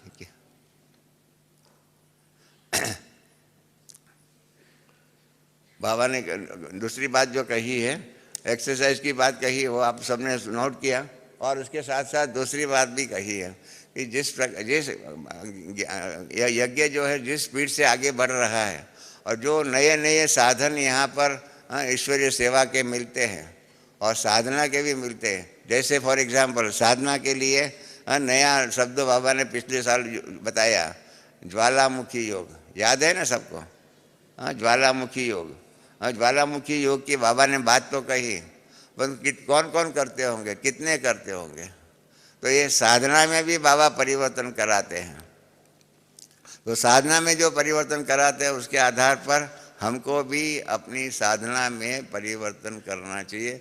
जो नए नए साधन बाबा देते हैं उसको अपनाते हैं तो क्या होता है, ये नए साधन के द्वारा पुरुषार्थ तीव्र गति से हो सकता है। और जैसे नए नए साधन दिए बाबा ने, इसी प्रकार से नई नई साधना बताई, उसी प्रकार से बाबा नए नए साधन भी देते हैं। नए नए साधन के आधार पर कितना कारोबार आगे बढ़ता है वो आप सब जानते हैं। अब क्या हुआ, पहले हमको मालूम है 62 में बॉम्बे में रक्षाबंधन का प्रोग्राम था। तो दादी निर्मल शांता जी हमारी टीचर थी, तो उन्होंने मीटिंग रखी सेवा की, और हम भी सेवा के अंदर नए नए थे। 61 में एकदम बाबा की सेवा में आ गए थे। उसके पहले कोऑपरेटिव सोल सहयोगी आत्मा थे, और राजयोगी सोल 61 से बने। तो दादी निर्मल शांता ने कहा कि कितने लोग फंक्शन करना चाहिए। हमने कहा फंक्शन करना चाहिए। दादी ने कहा कितने लोगों का बुलाएंगे।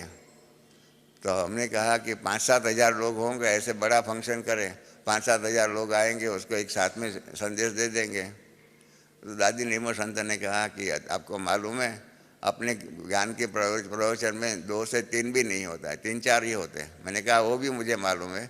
मैंने कहा माधव बाग में दादी मनोहर इंदिरा का भाषण था, तो मैं गया था, तो 3 लोग ही थे, 2 बाहर के थे और एक मैं घर का था। तो इस प्रकार से ऐसे तीनों के सामने भी ऐसे भाषण करती थी मनोहर इंदिरा दादी, कि जैसे कि सामने 3 के बदले में 30,000 की सभा हो। तो मैंने कहा कि 3 है, परंतु आप फिक्र नहीं करो, हम 5,000-6,000 का भी ऑडियंस होगा, हम इतना संभाल देंगे। तो दादी ने कहा अच्छा कैसे होगा। मैंने कहा आप हमारे पर विश्वास करो। फिर एक 350 का हॉल ले लिया किराए पर, वो भी दोपहर में 3 बजे रक्षाबंधन के दिन। हमने कहा हर्जा नहीं दादी, 300-350 लोग तो 1 सेकंड में आ जाएंगे। तो इस प्रकार से प्रोग्राम बनाया, कार्ड छपाया, उसमें डायलॉग रखा, ड्रामा रखा, डांस रखा, और फिर लास्ट में लिखा डिस्कोर्स। इस प्रकार से कर किया, बहुत सुंदर प्रोग्राम हो चुका। इस प्रकार से बाबा ने साधन में भी परिवर्तन कराया, फंक्शन रखवाए, प्रदर्शनी रखवाई।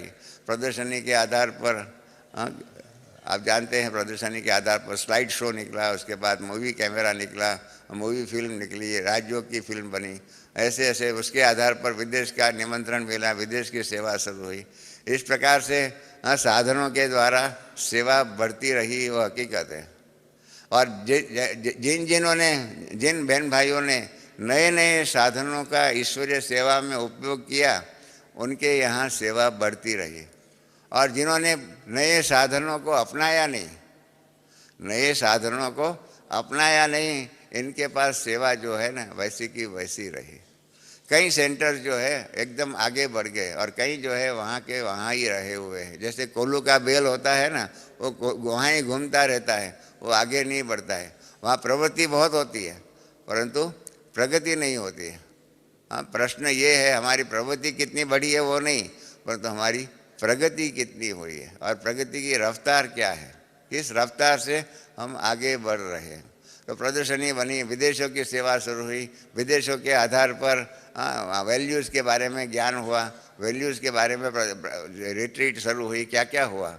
और इसके कारण भारत में भी, जैसे विदेश में ऑक्सफोर्ड में बना, लंदन में बना ऑक्सफोर्ड, और उसके बाद न्यूयॉर्क में बना अनुभूति भवन, अरे अपने पीस विलेज, सैन फ्रांसिस्को में बना अनुभूति भवन, मेलबोर्न में बना, सिडनी में बना। इस प्रकार से बड़े बड़े सेवा केंद्र भी बनते रहे, आश्रम जैसे बने। भारत में भी हिंदुस्तान बाबू के सिवाय दिल्ली में ORC Om Shanti retreat centre बना, हैदराबाद में शांति सरोवर बना, और मैसूर में बना, बेंगलोर में भी बना, इस प्रकार से रायपुर में बना। इस प्रकार से साधनों के अंदर भी वृद्धि होती रही, और जिन्होंने उसको अपनाया उसके वहाँ की सेवा बहुत बढ़ती रही। और जिन्होंने नहीं अपनाया नया साधन, तो इसलिए नए साधनों की भी एक चुनौती है कि नया साधन है, उसको हमको सीखना चाहिए, हमको आना चाहिए। प्रदर्शनी किया, एक प्रदर्शनी किया, उसमें से दूसरी तीसरी, आज तो हर एक विंग वालों ने अपनी प्रदर्शनी बना दिया है, और इसके आधार पर प्रदर्शनी के चित्रों के आधार पर सेवा बहुत अच्छी होती है। उसके बाद क्या हुआ, टेलीविज़न की सेवा शुरू हुई, आप सबको मालूम है ना। आस्था चैनल में आता है, और भी कहीं, यहाँ पीछे में बाहर बोर्ड रखा हुआ है, इसके अंदर आप जाके पढ़ लेना कब कब हमारे कार्यक्रम टीवी पर आता है, कौन सी लैंग्वेज में आता है। टीवी के आधार पर, क्योंकि आज की दुनिया के अंदर ये है कि इलेक्ट्रॉनिक मीडिया इसको कहते हैं, टीवी अर्थात इसको इलेक्ट्रॉनिक मीडिया कहते हैं। एक मिनट,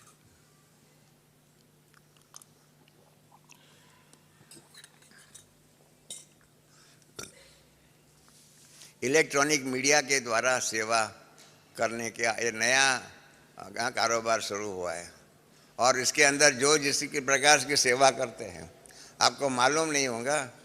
वर्तमान समय इलेक्ट्रॉनिक मीडिया के द्वारा रोज़ के 1.5 करोड़ लोग जो है बाबा का संदेश सुनते हैं। 1.5 करोड़ लोग। हमारी पीस ऑफ माइंड चैनल भी चलती है, गुजराती, मराठी, कन्नड़ा, ऐसी भाषाओं में भी चैनल के ऊपर आता है, देश में आता है, विदेश में भी आता है। इस प्रकार से होता है।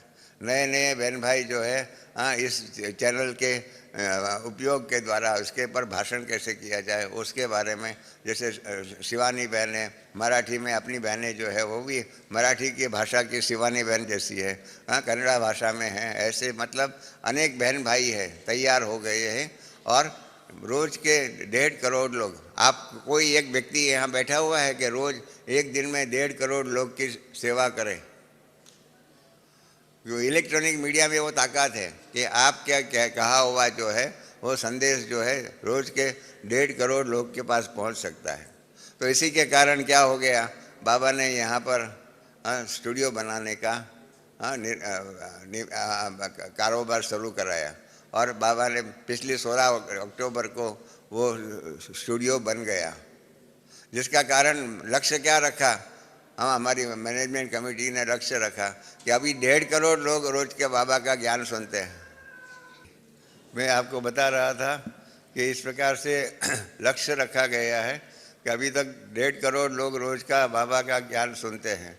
उसके बदले में रोज़ के 15 करोड़ लोग बाबा का संदेश सुने, इस प्रकार का लक्ष्य रख कर के स्टूडियो बनाया हुआ है। 15 करोड़ लोग सुने, कोई मामूली बात नहीं है। देश विदेश के अंदर उस ZTV के द्वारा लंदन में भी ब्रॉडकास्ट होता है, सैन फ्रांसिस्को में होता है, अपने मॉरिशस में भी होता है, सब जगह, अरे अपने मलेशिया में भी होता है। इस प्रकार से होता है देश विदेश के अंदर भाषाओं में, हिंदी भाषा में, गुजराती, मराठी, कन्नड़ा, तेलुगु, ऐसे भाषाओं में भी ये कार्यक्रम होता रहता है। तो अभी लक्ष्य रखा हुआ है स्टूडियो का जो है 16 तारीख को, 16 अक्टूबर को दादी यहाँ तीनों दादियों ने उद्घाटन किया। तो ये नया साधन जो है, जो नई चीज़ जो होती है उसमें कमाई ज़्यादा होती है। आपको मालूम है ना, जब भी जो बिल गेट्स जो है दुनिया का सबसे पैसा वाला अमेरिकन क्यों बन गया, क्योंकि उसने कंप्यूटर की इन्वेंशन किया और कंप्यूटर के अंदर उसकी रॉयल्टी के आधार पर इतनी कमाई हुई कि 1972 में $5,000 से धंधा शुरू किया था। $3,000 अपना था, 2,000 अपने दोस्त का था और $5,000 में धंधा शुरू किया। पहले वर्ष में नुकसान हुआ तो उसका दोस्त निकल गया, तो कहा कि ठीक है मैं आपको $100 करके आपका कर्जा जो चुकता करूँगा। और 1974 में $3,000 से धंधा करने वाला 74 से 93 कितना वर्ष हो गया, आप गिनती कर सकते हैं। 19 साल के अंदर यह भाई जो है बिल गेट्स दुनिया का 1993 में दुनिया का सबसे ज़्यादा पैसे वाला बन गया। कारण कि नए साधनों के द्वारा सेवा करते हैं तो बाबा की भी नए साधनों के ऊपर दृष्टि ज़्यादा होती है। और नए साधन बना करके बाबा हम बच्चों को देते हैं कि बच्चे इनके द्वारा सेवा करो।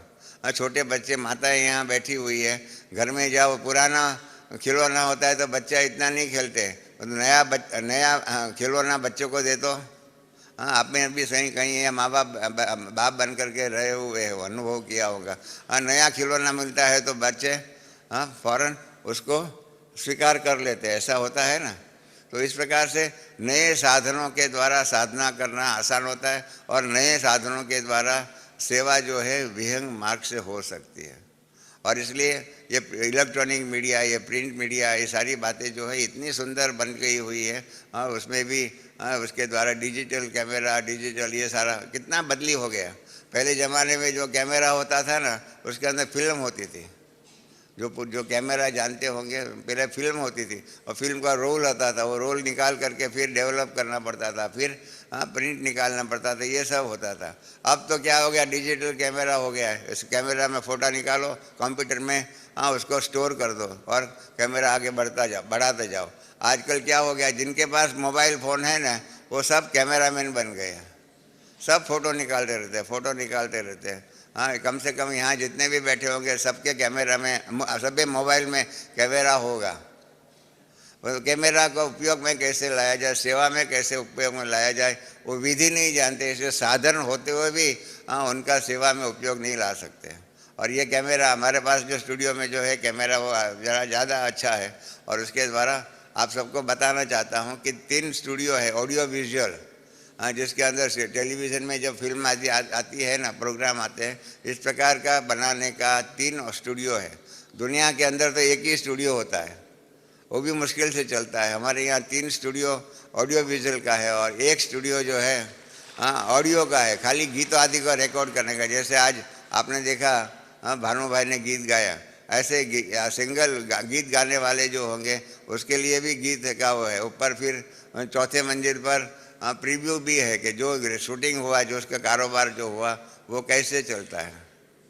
और one of the best Krishna Kumar करके जो है, जिनको मालूम होगा टीवी दुनिया या कैसेट की दुनिया का, जो टी सीरीज़ की कैसेट बनाते हैं, उसका भाई का मर्डर हो गया था। उसका छोटा भाई यहाँ आया था 26 जनवरी को, जब नीचे के 2 हॉल का उद्घाटन हुआ, तब उसने कहा कि एकदम आपका जो स्टूडियो जो है एकदम 100% लेटेस्ट है, 100% लेटेस्ट। ऐसा तो उसने कहा हमारे पास भी नहीं है, हम करोड़ों का धंधा करते हैं परंतु हमारे पास भी ऐसा नहीं है। ऐसा लेटेस्ट साधन बाबा ने साधना करने के लिए दिया हुआ है। हम चाहते हैं इसके द्वारा अच्छे नए नए ड्रामा बने, नए नए टॉक शो मतलब वार्तालाप बने, भाषण का बने, प्रोग्राम बने। और जो हमारे टीवी पर जो प्रोग्राम आते हैं पहले बाहर कराते थे, खर्चा होता था, इसके बदले में हमारे पास यहाँ खर्चा होता, यहाँ या घर में बन जाता है और इतने अच्छे टीवी के प्रोग्राम बनते हैं और सबके इंटरव्यू लेते हैं तो बहुत खुश होते हैं। सुभाष घाई करके एक फिल्म प्रोड्यूसर है, अपने यहाँ पर अमृत महोत्सव के समय पर आया था। उसने देखा स्टूडियो तो कहा कि हमारे फिल्म इंडस्ट्रीज में भी ऐसा लेटेस्ट स्टूडियो किसी के पास नहीं है, इतना आपके पास लेटेस्ट है। माने बाबा ने हम बच्चों को ईश्वरीय सेवा को आगे बढ़ाने के लेटेस्ट एकदम अप टू डेट ऐसा श्रेष्ठ स्टूडियो बना करके दिया है। तो कईयों को मालूम नहीं है क्या सेवा करें, परंतु नए साधनों के द्वारा सेवा कैसे करनी चाहिए, थोड़ा समय देना पड़ेगा, सीखना पड़ेगा। हमारे पास हम बहुत चाहिए, हमको प्रश्नोत्तर करने के लिए बहन चाहिए, भाई चाहिए, जो आएंगे उनके लिए प्रश्न पूछे करके। जैसे आपको टीवी में आप सुनते होंगे, प्रभु चावला का एक प्रोग्राम आता है सीधी बात, ऐसे मतलब प्रोग्राम आते हैं, सामने वालों को ऐसे प्रश्न पूछ करके उसके द्वारा कारोबार होता है, सेवा होती है। तो ऐसे जो भी यहाँ महानुभाव आते हैं, आपके भी कहीं VIPs होते होंगे, उनके यहाँ लेकर के आइए, उनके यहाँ टीवी में इंटरव्यू रिकॉर्ड कर देंगे। और हमारे चैनलों के द्वारा, साधना चैनल है, आस्था चैनल है, हमारी पीस ऑफ माइंड चैनल बाबा की है, इन सब के अंदर ये प्रोग्राम आते रहेंगे तो क्या हो जाएगा। आप समझ सकते हैं, रोज़ का अगर जो हमारा लक्ष्य है कि रोज़ का 15 करोड़ लोगों को संदेश पहुँचे, तो आपको नहीं लगता है कि सेवा की गति तीव्र हुई? क्या समझते हो? आपके सेवा केंद्र द्वारा कितना आता है समाचार? आज भी यहाँ पहली तारीख को सुनाते हैं म्यूजियम में इतने आए, इधर इतने आए, सोमनाथ में इतने आए, 3-4 लाख लोग आते। सोमनाथ में एक बार 6 लाख लोग आए थे, बाकी तो इतने ही होते। सारे मास में 3, यहाँ तो 1 लाख 1.5 लाख आते हैं। सारे मास की सेवा के परिणाम 1-1.5 लाख होते हैं और यहाँ एक दिन में मतलब 1.5 करोड़ लोग आ सकते, सुन सकते।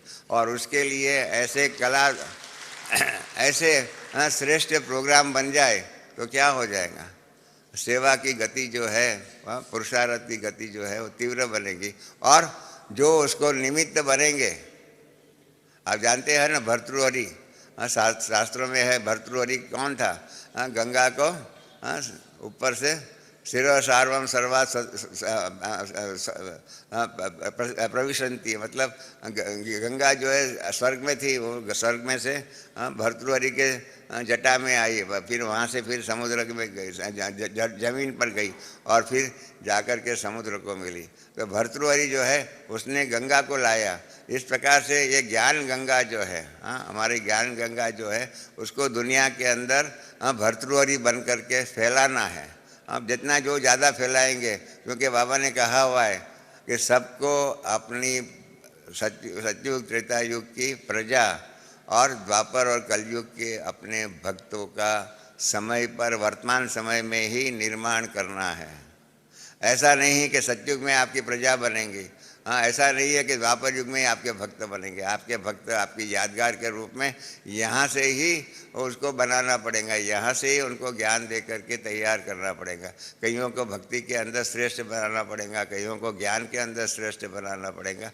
ऐसा सुंदर प्रोग्राम बनाना पड़ेगा, ऐसा प्रारब्ध बनाना पड़ेगा। क्योंकि बाबा ने कहा हुआ है, एक भाई ने कहा कि मैं अपनी राजधानी स्थापन कर रहा हूँ, तो बाबा ने सीधा उसको बताया तुम राजधानी स्थापन कर रहा है, परंतु प्रजा कितनी बनेगी उसका चिंतन किया है?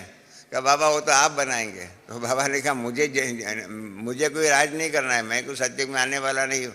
आपको ही अपनी प्रजा बनानी पड़ेगी, आपको ही द्वापर युग से आपकी यादगार बनाने ऐसे भक्त आदि बनाने पड़ेंगे। तो हमारा भविष्य जो है, कितना बाबा ने एक मुरली में कहा हुआ है, बहुत सुंदर बात कही हुई है कि आप बच्चों को इसके ऊपर विचार सागर मंथन करना चाहिए कि कौन सा ऐसा पुरुषार्थ है जिसके आधार पर आपके भगत आपका गायन करेंगे, कौन सा ऐसा पुरुषार्थ है जिसके आधार पर आपका भगत आपका पूजन करेंगे, और कौन सा ऐसा पुरुषार्थ होगा जिसके आधार पर आपके भगत आपका गायन और पूजन दोनों करेंगे। आज आप देखते हैं हमारे बॉम्बे में तो कई पॉलिटिकल लीडर के स्टैचू रखे हुए हैं। वर्ष में जब उनकी पुण्यतिथि आती है, जन्मतिथि आती है, उस दिन उसकी पास जाकर के खादी का जो होता है उस हार पहना देते हैं, बस काम पूरा हो गया।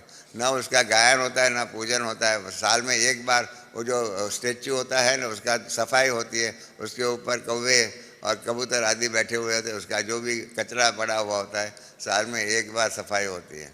बाकी क्या होता है, और कबूतर कौवे आदि के लिए बैठने का रहने का स्थान बन जाता है।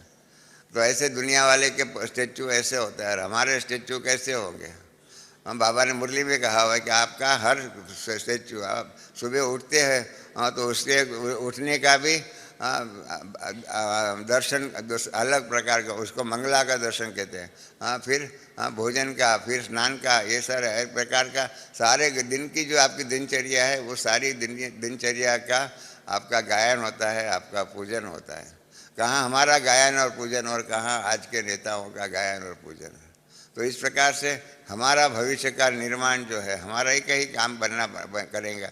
हमारे में से ही कोई ऐसा होगा जो दिलवाड़ा का मंदिर बनाएगा, हमारे में से कोई ऐसा होगा और भी कई जगह के मंदिर बनाए होंगे। ब्रह्मा बाबा के बारे में कहते हैं कि सोमनाथ का मंदिर की स्थापना ब्रह्मा बाबा ने किया। मालूम है ना आप सबको, सोमनाथ का मंदिर बाबा का हर हफ्ते में 4 बार 5 बार सोमनाथ के बारे में आता है, क्योंकि ब्रह्मा बाबा के द्वारा उसकी स्थापना हुई और इसके द्वारा भक्ति की स्थापना हुई, भक्ति की शुरुआत हुई। तो इस प्रकार से हमारा ये हाथ में हमारा भविष्य है। हम लोगों ने जब योग की प्रदर्शनी बनाई, तो हमने बाबा को, ब्रह्मा बाबा को लिखा कि इस योग की प्रदर्शनी का अंतिम चित्र, समाप्ति का चित्र होता है ना, अंतिम चित्र आप बना करके भेजिए। तो बाबा ने कहा अच्छा बच्चे, मैं बना करके भेजता हूँ। तो बाबा ने वो चित्र बनाया जो बहुत प्रसिद्ध हो चुका है। कईयों के पास सेंटरों पर भी वो चित्र है। पृथ्वी जो है मृत्युशैया पर बैठी सोई हुई है और ऊपर में एटम बम और हाइड्रोजन बम गिरने की तैयारी में है, और सन्यासी महाराज कहते हैं कि अभी तक कलयुग बच्चा है। और इस प्रकार का एक चित्र है, आप कईयों ने देखा होगा, नहीं देखा होगा तो हमारे म्यूजियम में जाकर के ऊपर जाएंगे तो आप देख लेना। और नीचे बाबा ने उसके नीचे मैसेज लिखवाया ये आपका भविष्य आपके हाथों में है। आपका भविष्य आपके हाथों में है। आपका भविष्य न और कोई बना सकता है, न और कोई बिगाड़ सकता है। आपका भविष्य आपके हाथों में है। आपका भविष्य न कोई और बना सकता है, न कोई और बिगाड़ सकता है। आप सब अपने भविष्य के मास्टर ब्रह्मा हो, अपने भविष्य के। हम अपने भविष्य के, हम बाबा भी हमारा भविष्य नहीं बना सकते। बाबा हमको भविष्य के लिए पुरुषार्थ क्या करना चाहिए उसका ज्ञान दे सकता है, परंतु पुरुषार्थ तो अंग्रेजी में कहावत है, you can take horse to the river but you can not drink water for your horse. Horse must drink water for itself. इस प्रकार से हमें भी बाबा ज्ञान दे सकता है, लक्ष्य बता सकता है, मार्गदर्शन दे सकता है, बाकी सब करा सकता है, परंतु पुरुषार्थ तो हमें ही करना है। इसलिए वर्तमान समय की समस्या में यही है कि हर एक को अपना श्रेष्ठ प्रारब्ध बनाने का पुरुषार्थ करना ही है, और हमारा पुरुषार्थ हमारे हाथों में है। हम जितना पुरुषार्थ करेंगे इतना ही, हमने आपको जो 4 बात बताई, विश्व महाराजा और फिर रॉयल फैमिली, फिर साहूकार और फिर प्रजा, और बाकी प्रजा के नीचे में भी बहुत है। बाबा उसका नाम नहीं लेते हैं तो हम भी नहीं लेते हैं। तो ऐसे भविष्य का जो प्रारब्ध जो है, वो प्रारब्ध बनाने की जो विधियाँ है उसको धारण करें, और उसके आधार पर जो नए नए साधन मिलते हैं उस साधनों के द्वारा ईश्वरीय सेवा के अंदर उसकी गति और प्रगति बढ़ा करके अपना श्रेष्ठ भाग्य निर्माण करने का प्रयत्न करें। यही हमारी इच्छा है कि हमारे आप सब जितने भी यहाँ भाई बहन बैठे हुए हैं, जितने भी ये टीवी ये माइक के द्वारा संदेश सुनते होंगे, इन सब को हमारा नम्र निवेदन यही है कि अपना भाग्य श्रेष्ठ बनाने का प्रयत्न कीजिए। और इसलिए बाबा ने लास्ट में कहा हुआ है, बाबा का एक लास्ट में शब्द हमेशा ही होता है, बहुत सुंदर बाबा ने लास्ट में कहा हुआ है, अब नहीं तो कब नहीं, अब नहीं तो कब नहीं, अभी नहीं करेंगे तो कब करेंगे। और उसके आधार पर दूसरा भी है कि हिम्मत बच्चे तो मदद बाप। बाप की मदद हम मिल सकती है, हमेशा मिल सकती है। हम बाप मदद देने के लिए तैयार हैं, परंतु क्या करें, हम बच्चों के जो टेलीफोन जो है ना, और लौकिक दुनिया के कारोबार में इतने हमारे टेलीफोन व्यस्त होते हैं कि बाबा ऊपर से अपने टेलीफोन के रूपी हमको प्रेरणा देने के लिए तैयार है, परंतु हमारे हम वर्तमान के काम वर्तमान की समस्याओं में इतने बिजी है, उलझनों में इतने बिजी है कि बाबा का टेलीफोन की लाइन बाबा को मिलती ही नहीं है। बाकी हम बाबा बच्चों को मदद करने के लिए तैयार हैं, बाबा तैयार है परंतु हम तैयार नहीं हैं। मैं आपको बताऊं, मेरा खुद का अनुभव बताऊं, मेरा ऑपरेशन हुआ था और उसके बाद बहुत दर्द होता था। दर्द इतना होता था कि हम दर्द के दूर करने के लिए उसमें ही बिजी व्यस्त हो गए।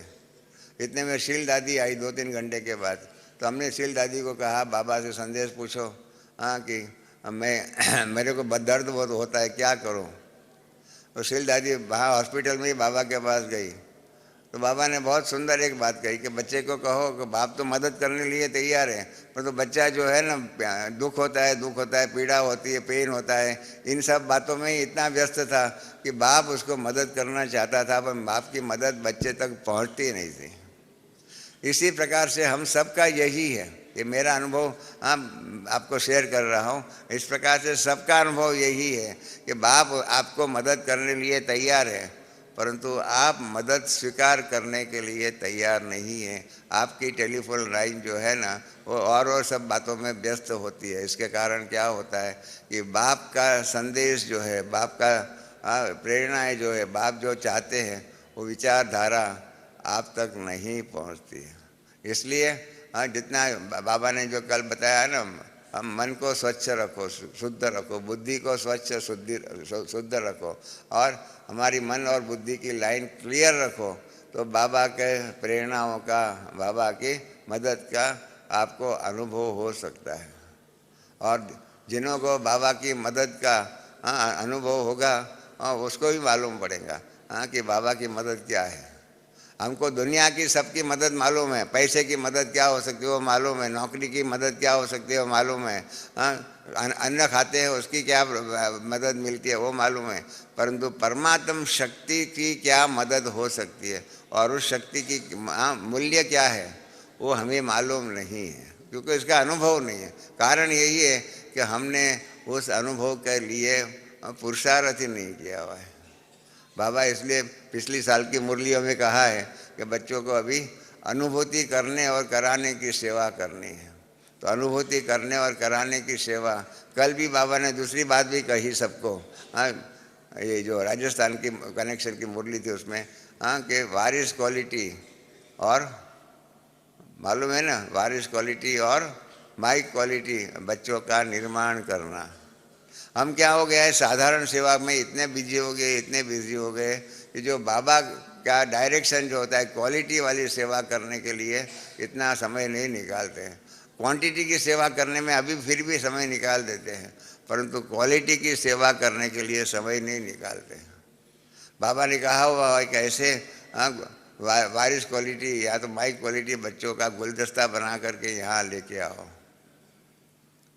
फिर क्या होता है, हाँ, कोई नहीं लेके आ सकता है, क्योंकि सब अपनी सेवा में, साधारण सेवाओं में संख्या बढ़ाने में, अपने सेवा केंद्रों बढ़ाने में, हाँ, अपने ये सब बातों में ही व्यस्त है।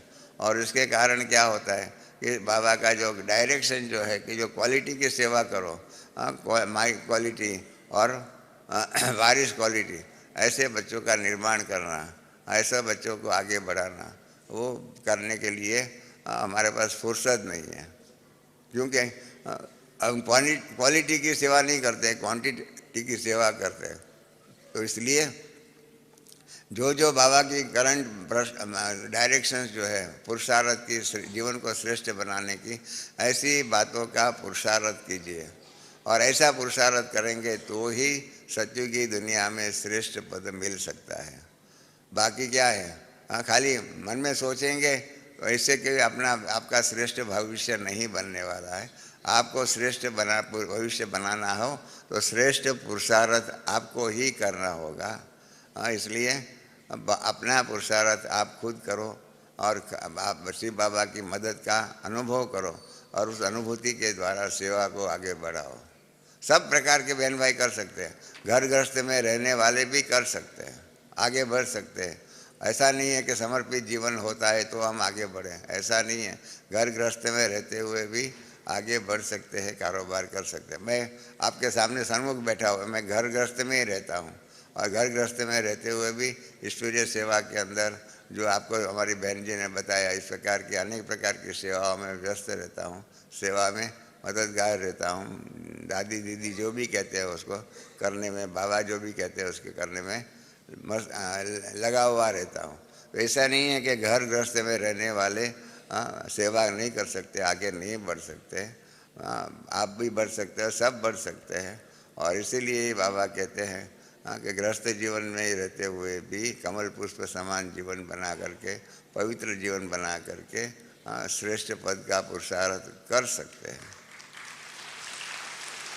इसलिए हमारी आप सबका रिक्वेस्ट यही है कि वर्तमान की चुनौती को स्वीकार करिए और वर्तमान की इम्पोर्टेंस समझ लीजिए कि इसी जीवन में ही हमारा भविष्य का 80-82 जन्म का प्रारब्ध बनने वाला है। और इसीलिए जो भी करना है एक बात इसको कर लीजिए। आपको एक बात भी और भी बता दो। एक बार बाबा ने कहा कि आपके पास जो आप पुरुषार्थ करते हो, 1 सेकंड की कीमत कितनी है? मैंने कहा 1 सेकंड की कीमत क्या होगी? हाँ, कईयों ने कहा 1 सेकंड की कीमत क्या होगी, क्या होगी? तो बाबा ने कहा 1 सेकंड की कीमत लाखों रुपये जितनी है। तो मैं पीछे में बैठा था और भी हमारे साथ पटना के बहन भाई थे, तो इन्होंने कहा बाबा 1 सेकंड की कीमत लाखों रुपया कैसे हो सकती है? तो बाबा ने कहा कि आपको अभी सिखाया मैंने कि 82 जन्मों का प्रारब्ध अभी बनता है। तो बाबा ने एक पटना के एक भाई को पूछा, सतयुग में तुम्हारे पास कितना धन होगा? बाबा ने पटना के एक भाई को पूछा, अभी तो बाबा ने सतयुग में तुम्हारे पास कितना धन होगा? तो उसने कहा बाबा वो तो गिनती नहीं हो सकता, इतना धन होगा।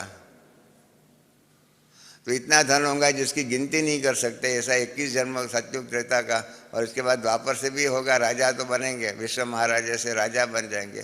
तो कितना धन होगा, और पुरुषार्थ कितना कर समय कर सकेंगे, 15, 20, 25 साल कर सकेंगे। अभी समय कितना बाकी रहा हुआ है, इसके अंदर इतना पुरुषार्थ करना है, इतना श्रेष्ठ प्रारब्ध बनाना है। तो इसके आधार पर आप गिनती करो, 1 सेकंड की 1 सेकंड की वैल्यू कितनी है। फिर भी क्या होता है, हम समय को पहचानते नहीं हैं, और समय की जो वैल्यू जो होनी चाहिए हमको नहीं होती है। उससे क्या होता है, फालतू बातों में जिसके साथ हमारा कोई कनेक्शन नहीं, और जिस बातों के आधार पर हमारे में कोई भी बात करने की ज़रूरत भी नहीं है। आपस में बैठ करके पूछेंगे, अच्छा इलेक्शन में कौन जीतेगा। अभी एक भाई मेरे को आया, उसने पूछा अमेरिका में कौन जीतेगा, ओबामा जीतेगा और उनके जो प्रतिनिधि अपोजिशन में वो जीतेगा। मैंने कहा भाई अमेरिका में कोई भी जीते, इसमें आपका क्या कनेक्शन। कहा नहीं हम दुनिया में रहते हैं ना, तो दुनिया की बातों को मानना चाहिए, जानना चाहिए। तो मैंने कहा वो तो रिजल्ट आ जाएंगे तो हम जानेंगे। तेरे मत के आधार पर तू कहेगा कि ओबामा जीते, तो क्या ओबामा जीतेगा क्या। फालतू संकल्प विकल्प करने की हमें इतनी हैबिट बन गई है, इतनी हैबिट बन गई है कि जिस काम के साथ हमारा कोई कनेक्शन नहीं है ना, इन बातों में भी हम अपना समय फालतू में बिगाड़ रहे हैं। ये हकीकत है।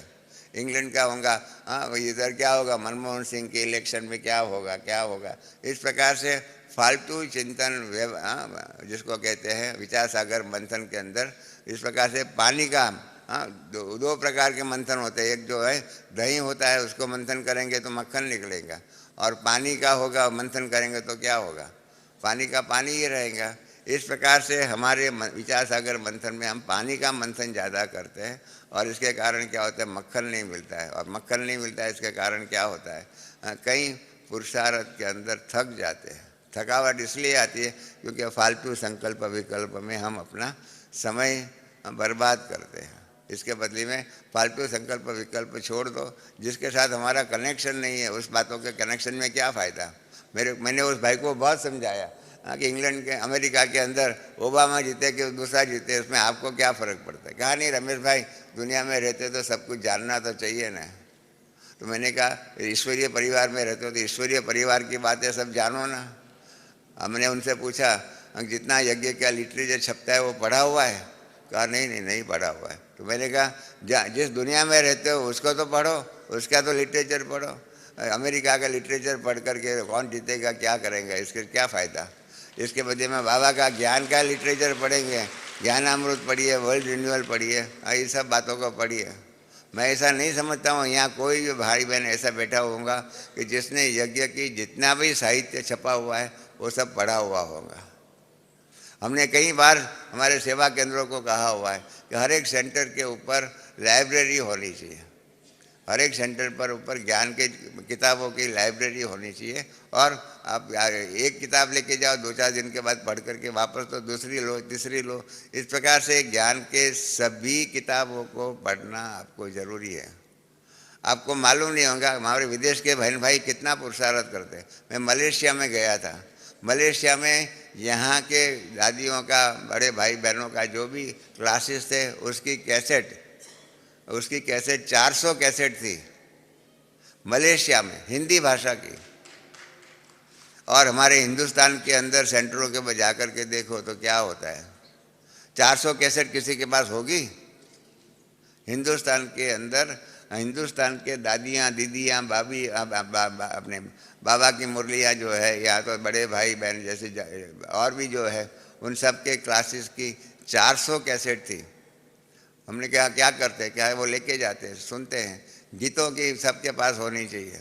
बाबा ने भी ये कहा हुआ कि जब मन में कोई भी प्रकार की दुविधा या दुख उत्पन्न हुआ होगा तो गीतों की कैसेट बजा करके मन को प्रफुल्लित कर रही है, आनंदित कर रही है। तो इस प्रकार से साहित्य के रूप में लाइब्रेरी सब जगह पर हो तो क्या हो जाएगा। अगले साल आप जब आएंगे तब मैं आपको सवाल पूछूं कि आपने सबने बाबा का साहित्य पढ़ा हुआ है तो आपका सबका हाथ ऊंचा होना चाहिए कि हाँ हमने यज्ञ का, हाँ बाबा का जितना भी साहित्य छपा हुआ है, हाँ जो भी आप भाषा जानते हो, कोई गुजराती जानता होगा, कोई मराठी जानता होगा, कोई हिंदी जानता होगा, जो भी मैगज़ीन छपते हैं इस प्रकार से, आज तो वैरायटी रूप के साहित्य छपता है, उसको पढ़ करके अपने आप को तैयार तो कीजिए। और साहित्य के द्वारा क्या होती है, हमारी बुद्धि तीक्ष्ण बनती है, निर्णय शक्ति बढ़ती है, सामना करने की शक्ति बढ़ती है, सहन शक्ति बढ़ती है।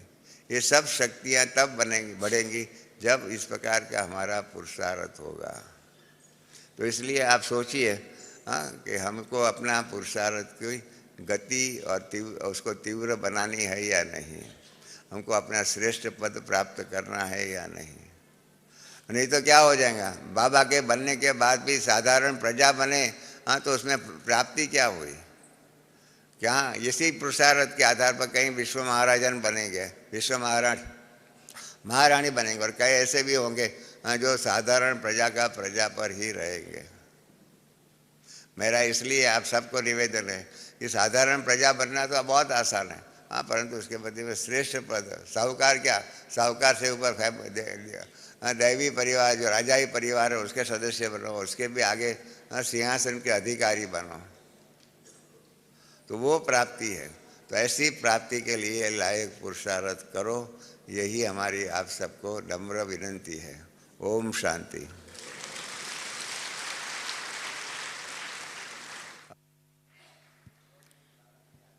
ओम शांति।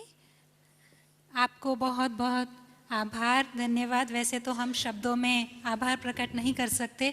बाप दादा की वाणी की जो गुह्यता है, उसकी गहराई को किस तरह से हम समझें, उसके राजों को प्रैक्टिकल जीवन में कैसे उतारें, वो आपने बहुत ही गहराई से हमको समझाया। और हम सेवाओं में कैसे भरतरी बन सकें, अपने अंदर जो बुराइयां हैं उनको निकालकर अपने जीवन को बाबा ने जो बाप समान बनने का लक्ष्य रखा है उसको प्राप्त कर सकें। आपने हमें स्वस्थिति का आईना दिखाया, भविष्य पुरुषार्थ हेतु बाबा की प्रेरणाओं को समझाया।